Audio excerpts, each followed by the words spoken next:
நடக்குன video தாங்க வந்திருக்கு. Video வந்து சூப்பரா இருந்துச்சு அப்படிதாங்க சொல்லணும். நம்ம வீரா வந்து மாறன் நல்லவன் தான் அப்படின்னு சொல்லிட்டு நிரூபிக்கிறாங்க அப்படிதாங்க சொல்லணும். அதெல்லாம் பார்க்குறப்போ சேனலை மட்டும் மறக்காம லைக் அண்ட் சப்ஸ்கிரைப் மட்டும் பண்ணிருங்க. ஃபர்ஸ்ட் எடுத்தோடனேயுமே வந்து அந்த உத்திராட்ச கொட்டையை வாங்கிட்டு நம்ம வீராவோட அம்மா பார்த்து அழுதுகிட்டு இருக்காங்க. அந்த இடத்துல வந்து இந்த உத்திராட்ச கொட்டை வந்து உங்க அண்ணனோடதுடி அப்படிங்கிற மாதிரி சொல்லி அழுதுகிட்டு இருக்காங்க. ஏய் வீரா கேட்டையா, இந்த உத்திராட்ச கொட்டை வந்து உன் புருஷனோட ரூமில் தான் இருந்துச்சு, ஏன் உங்கள் ரூம் தான் சொல்லணும், உங்கள் ரூமில் தான் இருந்தது அப்படிங்கிற மாதிரி சொல்லிக்கிட்டு இருக்காங்க. என்னது எங்கள் ரூம்லையா அப்படின்னு சொல்லிட்டு அவங்க ஷாக் ஆகி நின்றுட்டு இருக்காங்க. ஆமாம், உன் புருஷனை கூப்பிட்டு இந்த உத்திராட்ச கொட்டை வந்து எப்படி உங்கள் ரூமுக்கு வந்துச்சுன்னு சொல்லிட்டு கேளு அப்படிங்கிற மாதிரி சொல்லிக்கிட்டு இருக்காங்க. அந்த நேரத்தில் வந்து ராமச்சந்திரன் வந்து வந்துடுறாங்க. என்னம்மா என்ன பிரச்சனை என்ன பிரச்சனை அப்படின்னு சொல்லிட்டு அவங்க வர்ற மாதிரி தான் காட்டிக்கிட்டு இருக்காங்க. வந்த உடனேயுமே வந்து நம்ம வள்ளி வந்து சொல்கிறாங்க, அண்ணே இந்த உத்திராட்ச கொட்டை வந்து பாண்டியனோட தான், அது வந்து நம்ம மாறனோட ரூமில் இருக்குன்னு சொல்கிறாங்க அப்படிங்கிற மாதிரி சொல்கிறாங்க. ஆமாண்ணே, இந்த உத்திராட்ச கொட்டை வந்து என் பையனோட தான். அவனுக்கு வந்து ஒரு சின்ன வயசில் ஒரு 6-7 வயசு இருக்கும். அப்போ வந்து அவனுக்கு மஞ்சக்காமால் நோய் வந்துருச்சு, அவன் பிழைக்க மாட்டான் அப்படிங்கிற மாதிரி வந்து ஹாஸ்பிட்டலில் சொல்லிட்டாங்க. நான் சாமிக்கிட்ட போய் வேண்டிக்கிட்டு இந்த உத்திராட்ச கொட்டையை அவன் கழுத்தில் வந்து கெட்டி விட்டேன். அதை கடைசி வரைக்கும் வச்சுருந்தான், அவனோட தானே அப்படிங்கிற மாதிரி சொல்லிகிட்டு இருக்காங்க. அப்படியா அப்படின்னு சொல்லிட்டு அவங்க கேட்டுக்கிட்டு இருக்காங்க. அந்த நேரத்தில் வந்து மாறன் வந்து என்ட்ரி ஆகுறாங்க. டேய் இங்கே வாடா அப்படிங்கிற மாதிரி கூப்பிட்டோன்னே மாறன் வந்து என்னப்பா அப்படிங்கிற மாதிரி கேட்காங்க. டேய் இந்த உத்திராட்ச கொட்டை எப்படி அவன் ரூமில் இருந்துச்சு அப்படிங்கிற மாதிரி சொல்கிறாங்க. எப்பா இந்த உத்திராட்ச கொட்டை என்னோடது கிடையாதுப்பா, அது மட்டும் இல்லாமல் எனக்கு இந்த உத்திராட்சம் போடுற பழக்கமே கிடையாதுப்பா, அப்படி இருக்கும்போது ஏன்டதுக்கு இந்த உத்திராட்ச கொட்டை இருக்க போகுது அப்படிங்கிற மாதிரி சொல்லிகிட்டு இருக்காங்க. டேய் இது உன்னோடது கிடையாது, இது வந்து பாண்டியனோட தான், பாண்டியனோடது வந்து உன்னோட ரூமுக்கு எப்படி வந்துச்சு அப்படிங்கிற மாதிரி கேட்காங்க. உடனே அப்பா என்னப்பா சொல்கிறீங்க, என்னோட ரூமில் தான் இருக்க சான்ஸே கிடையாது, இதை நான் எடுத்து வைக்கல அப்படிங்கிற மாதிரி சொல்லிகிட்டு இருக்காங்க. அப்புறம் எப்படி உன்னோட ரூமுக்கு வந்துச்சு அப்படிங்கிற மாதிரி சொன்னோடனையும் ஒருவேளை தங்கச்சி வீராகண்டு எடுத்துகிட்டு வந்திருப்பா அப்படிங்கிற மாதிரி சொல்கிறாங்க.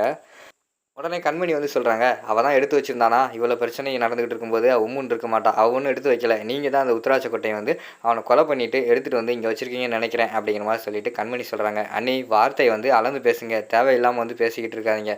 நான் உங்கள் அண்ணனை வந்து கொல்லன்னு சொல்லிக்கிட்டு இருக்கேன், அது வந்து ஒரு ஆக்சிடென்ட் தான், தேவையில்லாமல் வந்து நான் கொலை பண்ணேன்னுலாம் சொல்லிக்கிட்டு இருக்காதிங்க. அது மட்டும் இல்லாமல் இந்த உத்திராட்ச கொட்டையை நான் எடுக்கலை, அது எப்படி வந்துச்சுன்னா எனக்கு தெரியாது அப்படிங்கிற மாதிரி சொல்லிகிட்டு இருக்காங்க. பார்த்தீங்களா மாமா, ரூமில் வச்சுக்கிட்டு கடைசியில் எனக்கே தெரியாது அப்படின்னு சொல்லிட்டு பொய் சொல்லிக்கிட்டு இருக்காரு அப்படின்னு சொல்லிட்டு கண்மணி வந்து சொல்லிக்கிட்டு இருக்காங்க. அதுக்கடுத்து வள்ளி வந்து சப்போர்ட் பண்ணுறாங்க. அவன் தான் தெரியலன்னு சொல்லிக்கிட்டு இருக்கானே, தெரியாதவனை பிடிச்சிக்கிட்டு திருப்பி வந்து நோண்டிக்கிட்டு இருந்தால் என்ன அர்த்தம், அவனுக்கு தெரியல அவ்வளோதான், டேய் வாடா அப்படின்னு சொல்லிட்டு அந்த இடத்துல இருந்து மாறனை வந்து வள்ளி வந்து கூட்டு போயிடுறாங்க. அதுக்கடுத்து வந்து நம்ம இவங்க ஏங்கி அழுதுகிட்டு இருக்காங்க. நம்ம வீராவோட அம்மா வந்து அவங்க மகனை நினச்சி அழுதுகிட்டு இருக்கிற மாதிரி காட்டுறாங்க. அந்த இடத்துக்கு வந்து பிருந்தா வந்து வராங்க. பிருந்தா வந்துட்டு அம்மா ஏமா அழுகுற அப்படிங்கிற மாதிரி கேட்டவொடனே, இல்லடி உங்கள் அண்ணன் போயிட்டான், இப்போ பார்த்தா உங்கள் அக்காவோட புருஷன் மேலே வந்து கொலை குத்தம் வந்து இருக்குது, அதுவும் உங்கள் அண்ணனை கொண்டதாக வேறு சொல்லிக்கிட்டு இருக்காங்க, எனக்கு என்ன பண்ணுறதுனே தெரில, வாழ்க்கை எதை நோக்கி போய்கிட்டு இருக்குன்னே தெரியலையேடி அப்படின்னு சொல்லிட்டு புலம்பிக்கிட்டு இருக்காங்க. அம்மா நீ ஒன்றும் கவலைப்படாதம்மா, அந்த உத்திராட்ச கொட்டை வந்து கண்டிப்பாக மாமா ரூமில் அவர் எடுத்து வச்சிருக்க மாட்டார், எனக்கு நம்பிக்கை இருக்குது, நீயே யோசிச்சு பாருமா, மாமா வந்து இந்த மாதிரி தப்பெல்லாம் பண்ணுறவரா, அவரை பற்றி யோசிச்சு பாரு, நம்ம கல்யாணம் முடிஞ்ச பிறகு அவர் நடந்துக்கிட்டதை பற்றியெல்லாம் நீ யோசிச்சு பாரு, மாமா வந்து ரொம்ப நல்லவருமா அப்படிங்கிற மாதிரி சொல்லிக்கிட்டு இருக்காங்க. ஆமாடி அவர் நல்லவர் தான் எனக்கு தெரியுது, ஆனால் அவர் மேலே வந்து ஏன் இப்படி வந்து பழியெல்லாம் போட்டுக்கிட்டு இருக்காங்கன்னு எனக்கு சுத்தமாகவே தெரியலை அப்படின்னு சொல்லிட்டு அவங்க எல்லாம் அழுதுகிட்டு இருக்காங்க. அதை வந்து வீரா வந்து பின்னாடி இருந்து நோட் பண்ணிக்கிட்டே இருக்காங்க. சரின்னு சொல்லிட்டு வீரா வந்து ரூமுக்குள்ளே போகிறாங்க. அங்கே பார்த்தா உத்திராட்ச கொட்டை வந்து எப்படி வந்துச்சு அப்படின்னு சொல்லிட்டு மாறன் நின்று யோசிச்சுக்கிட்டு இருக்காங்க. அப்போ வந்து வீரா வந்து கேட்காங்க, ஏய் உனக்கு ஏதாவது ட்ரெஸ் இருந்தால் கொடு, நான் துவைக்க போகிறேன் அப்படிங்கிற மாதிரி சொல்கிறாங்க. அந்த அருக்கு பூரா அழுக்கு துணி தான் எடுத்துகிட்டு போ அப்படிங்கிற மாதிரி சொன்னோடனே, என்ன கேஷுவலாக இருக்காளே அப்படின்னு சொல்லிட்டு மாறன் வந்து கேட்குறாங்க. ஏய் அங்கே வந்து எல்லா பிரச்சனையும் நடந்து கடைசியில் நான் தான் குற்றவாளி அப்படின்னு சொல்லிட்டு எல்லாமே வந்து நம்பிக்கிட்டாங்க. உங்கள் அம்மாவும் வந்து சப்போர்ட் பண்ணுவாங்க, இப்போ அவங்களும் அழுதுகிட்டு நிற்காங்க, நீ அழுது தான் நின்ன, பிறகு எதுக்கு என் மேலே எதுவுமே சந்தேகப்படாமல் கேஷுவலாக இருக்கே அப்படிங்கிற மாதிரி சொல்கிறாங்க. எனக்கு தெரியும் நீ வந்து கெட்டவன் கிடையாது, நீ வந்து கோபக்காரன் தான், ஏதாவது பட்டுன்னு வந்து கை நீட்டுவ, ஆனால் நீ வந்து இந்த தப்பு பண்ணியிருக்க மாட்டேன்னு சொல்லிட்டு எனக்கு தெரியும், அதனால் வந்து நான் உன்னை நம்புகிறேன் அப்படின்னு சொல்லிட்டு அந்த இடத்துலேருந்து வீரா வந்து போயிடுறாங்க.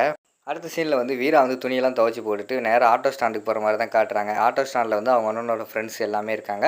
வாமா வீரான்னு சொல்லிட்டு எல்லாமே வெல்கம் பண்ணுறாங்க. அப்போ வந்து அண்ணே உங்ககிட்ட ஒரு உண்மையை கேட்கலான்னு வந்தேனே, மறக்காமல் என்கிட்ட உண்மையை சொல்லுங்கண்ணே அப்படிங்கிற மாதிரி சொல்கிறாங்க.